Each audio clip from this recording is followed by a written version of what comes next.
Bom dia. Obrigada por estarem aqui. É mesmo muito bom estarmos juntos nesta sala. Esta apresentação vai começar com amor e vai acabar com amor, mas não vai acabar com o amor. Agradecer a todas as pessoas que estão aqui conosco hoje, interessadas em discutir este tema.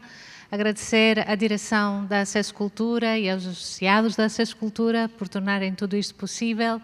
E eu ia pedir uma salva de palmas para a nossa Ângela Batista, que raramente está conosco, mas vocês todos trocaram e-mails com ela. E está ali atrás, muito discreta. Obrigada, Ângela.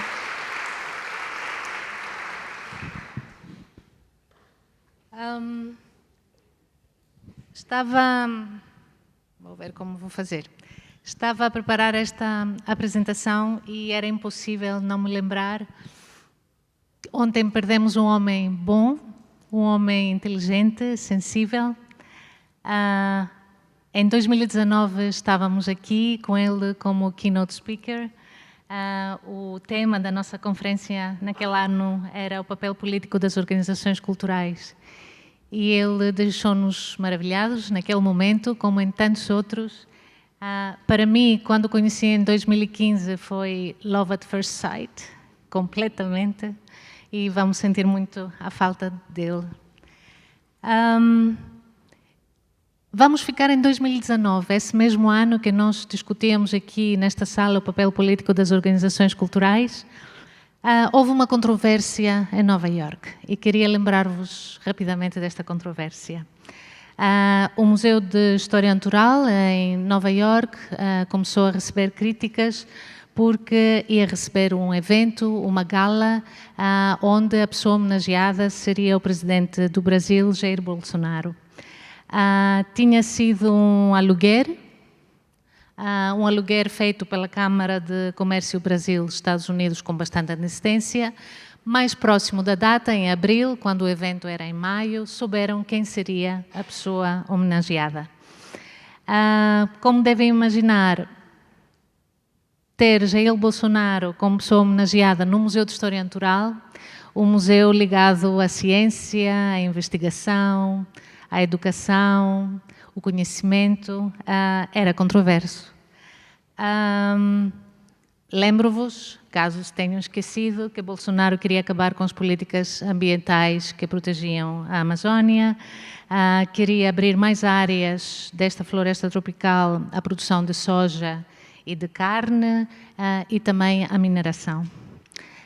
Vários doadores, não sei se soa bem em português, começaram a pressionar o museu e também vários académicos influentes, entre eles a antropóloga Paige West, na altura professora de antropologia no Barnard College e na Universidade de Colômbia, também editora da revista Environment and Society, que escreveu no Twitter: Museu de História Natural, se isto acontecer, vou demitir-me do cargo de investigadora associada e organizarei um boicote à vossa instituição por todas as pessoas que eu conheço na área da antropologia. Deviam ter vergonha. Também o presidente da Câmara, de Blasio, o presidente da Câmara de Nova Iorque, pediu ao museu que cancelasse, descrevendo Bolsonaro como um ser humano perigoso. E não só destacou os planos que o presidente brasileiro tinha em relação à Amazónia, mas também outros aspectos do seu posicionamento político, como o seu racismo explícito e a sua homofobia. Também membros da equipa do Museu de História Natural assinaram uma carta aberta à presidente do Conselho de Administração do museu, dizendo que o evento estava em conflito direto com os valores do museu. Como seria de esperar, num primeiro momento, o museu reagindo, lembrando que se tratava de um evento externo, privado, e que não refletia de todo a necessidade de conversar sobre a floresta e as implicações profundas para a diversidade biológica, as comunidades indígenas, as alterações climáticas e a saúde do planeta. Dias depois já começaram a tentar, não é, trabalhar mais a mensagem que estavam a enviar para o exterior. Diziam que o evento externo e privado em que o atual presidente do Brasil será homenageado foi agendado no museu ainda antes da contratação, de saber quem era homenageado, e dizia: estamos profundamente preocupados e estamos a analisar as nossas opções, isto no segundo momento. O evento foi cancelado.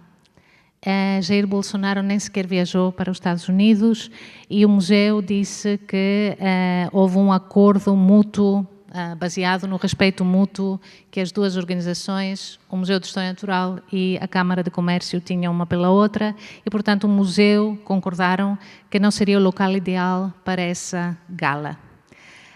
Fast forward 2025, 17 de outubro de 2025, em Lisboa, uma amiga envia-me um link para o Instagram, onde este eurodeputado do Chega convida para o primeiro grande evento em Portugal da Fundação dos Patriotas, e a afirmação que mais me ficou foi: na democracia a maioria somos nós, entre outras coisas. Primeiro posicionamento público. Eu não sou assim tão pública, mas questionei: não haverá valores nesta organização cultural que impeçam que certos alugueres, porque não tinha dúvidas que era um aluguer de sala, não é? Que impeçam que certos alugueres sejam aceites. Primeiro posicionamento público veio da parte de Pedro Penin, encenador e diretor artístico do Teatro Nacional Dona Maria II, que sentiu a necessidade de se distanciar publicamente do CCB e que afirmou que este aluguer, não é, esta iniciativa, transforma um espaço cultural público numa plataforma de legitimação institucional de discursos que negam os valores da liberdade e da igualdade. Houve uns dias de silêncio, não sei até que ponto acompanharam, eu estava muito curiosa para ver, então nenhum jornal foi perguntar, não é, pedir ao CCB algum esclarecimento. Então acho que foi na terça-feira que descobri uma notícia no Observador, uma notícia da Lusa publicada no Observador, e a reação foi um bocadinho como a do Museu de História Natural, não é? O CCB fez questão de dizer que se tratava de um aluguer de sala, cujo conteúdo concreto não era conhecido, claro, mas quem alugava a sala era mais que conhecido. No mesmo comunicado diziam que realizam mensalmente imensos eventos, fizeram questão de dizer que gozam de grande prestígio como prestadores de serviços nesta área e que a sua política comercial rege-se pelos princípios de respeito pela legalidade, liberdade e tolerância. O que a mim me fez mais uma vez pensar: se os princípios, os valores são esses, então vês esses valores também refletidos na entidade que aluga o espaço e que te dá dinheiro para alugar o espaço. Foi anteontem que houve uma segunda reação pública que eu saiba, ou seja, para além do Pedro Penin, li sobre esta, da Associação de Artistas Visuais em Portugal, que considera que este aluguer compromete o programa cultural do Centro Cultural de Belém, e também afirmam que não pode ser tolerado este tipo de apropriação política de sinal radicalmente contrário de um espaço cultural, que numa democracia é um lugar de liberdade de criação ou da diversidade e inclusão, são valores primeiros e fundamentais. Voltamos a falar de valores, mas fiquei a pensar: serão esses também os valores do CCB ou cada um de nós assume, projeta sobre um espaço cultural aquilo que nós sentimos que deveriam ser os valores? Se formos consultar o website do CCB, não vamos encontrar nada sobre missão ou valores. É uma descrição do que é o CCB, até com uma referência ao decreto-lei, etc. E este é um erro, acho que a Rita referiu isso no início, é um erro de gestão que nós fazemos na área da cultura. Não termos definido de forma clara a nossa missão e valores, que não são uma descrição do que fazemos ou de como fazemos. Porque se assim fosse, todos os museus têm a mesma missão e todos os teatros têm a mesma missão e todas as bibliotecas têm a mesma missão, o que não é verdade. Há algo que nos distingue tem muito a ver, talvez, fazendo uma ponte com o que a Liva nos apresentou, com o contexto concreto em que cada um de nós, cada instituição está inserida. E, portanto, aquilo que nos distingue é o porquê de cada um de nós fazer o que faz. E há uma vantagem do ponto de vista de gestão em ter a missão e os valores definida, tanto de benefício interno, não é, para a equipa, como para a nossa relação com a sociedade no exterior. Porque quando a nossa missão e valores, o nosso porquê e o nosso como estão bem definidos, primeiro nós que fazemos parte de uma equipa temos uma melhor orientação em relação ao porquê que fazemos o que fazemos ou o que é que estamos aqui a fazer. Mas também torna a nossa identidade muito mais clara na nossa relação com a sociedade, com o mundo lá fora. E vejo ainda duas outras vantagens que considero que são importantes. Permite-nos sermos intelectualmente honestos,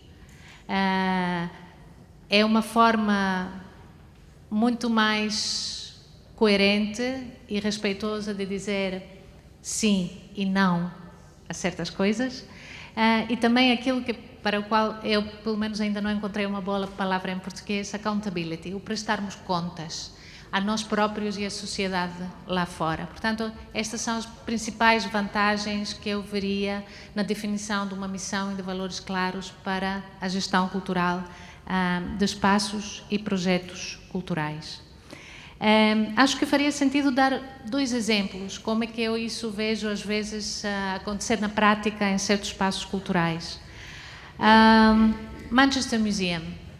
O Share the Love foi uma iniciativa antes do museu fechar ao público para ser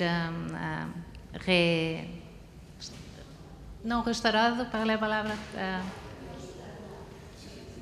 requalificado, obrigada, tantas palavras. Sim.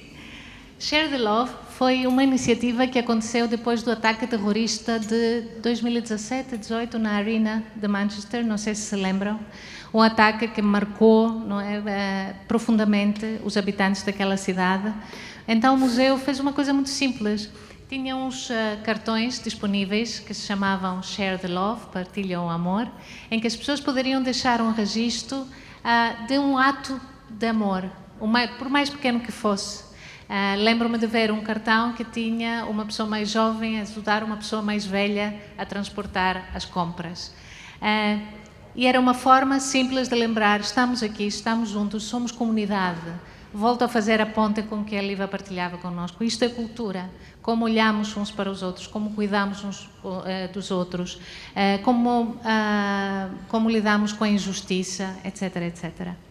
Quando o museu fechou ao público, durante alguns anos, li uma entrevista da sua diretora, primeira diretora mulher no Manchester Museum, que é um museu universitário, e fiquei também com essa sua referência. Queremos ser um museu do qual a nossa cidade precisa. E quando então reabriu ao público, reabriu com missão e valores muitíssimo claros e partilhados publicamente. Se formos consultar o website do Manchester Museum, saberemos então que a sua missão é construir o entendimento entre culturas e um mundo mais sustentável e são movidos pelos valores de inclusão, imaginação e do cuidar. Acho que é uma melhor tradução, caring. E ainda afirmam, esperamos que poderão ver tudo isto na prática, em todo o museu e no nosso trabalho para além das paredes do museu. Ou seja, é um museu que se disponibiliza, que está disponível para prestar contas dentro e fora, em função daquilo que assume ser a sua missão e valores. Nós, na Acess Cultura, tivemos um pequeno cheirinho disso, do que significa termos valores, missão e valores definidos, quando convidamos a Esme Ward e o Jambulo Chipangura, primeiro Curator of Living Cultures, uma nova função no Museu de Manchester, para participarem em 2023 na nossa Semana Acess Cultura e organizarmos uma conversa aqui em Lisboa. Qual acham que foi a resposta? Se uma das principais, dentro da missão do museu, é um mundo mais sustentável? Não iam viajar para Lisboa de avião para uma conversa de 1h30. Fizemos a conversa online. Naquela altura, a Esme World tinha já definidas as viagens absolutamente necessárias que ia fazer ao longo do ano de 2023. Portanto, é só um pequeno sinal. Mas essa missão e valores faz com que o museu assuma e envolva-se numa série de outras causas, que não são gestos oportunistas. Não é algo que fazem porque lhes fica bem ou porque dá uma boa notícia, um título no jornal bonito em determinado momento. É porque tudo está associado à missão e os valores desta instituição. Dou-vos então outro exemplo, o Powszechny, o Teatro Powszechny na Varsóvia, que é o teatro que interfere, Theatre that gets in the way. E numa entrevista que deram, diziam: fazemos a nós próprios e ao público perguntas sobre a nossa missão contemporânea e responsabilidades para com a comunidade. É algo que se discute, é uma cultura que organizamos, que alimentamos juntos. E se formos ver o tipo de programação, o tipo de temas que este teatro apresentou ao longo dos anos de um governo de extrema-direita, ao público, percebemos também porque que não eram muito amados daquele governo e porque, ao mesmo tempo, tiveram na altura o apoio público de várias instituições culturais, não apenas na Polónia, mas também fora da Polónia. E nós tivemos o prazer de ter o Paweł Lisak, o diretor artístico do teatro, como keynote speaker na nossa conferência de 2022, cujo tema era Liderança na Cultura, o que é preciso.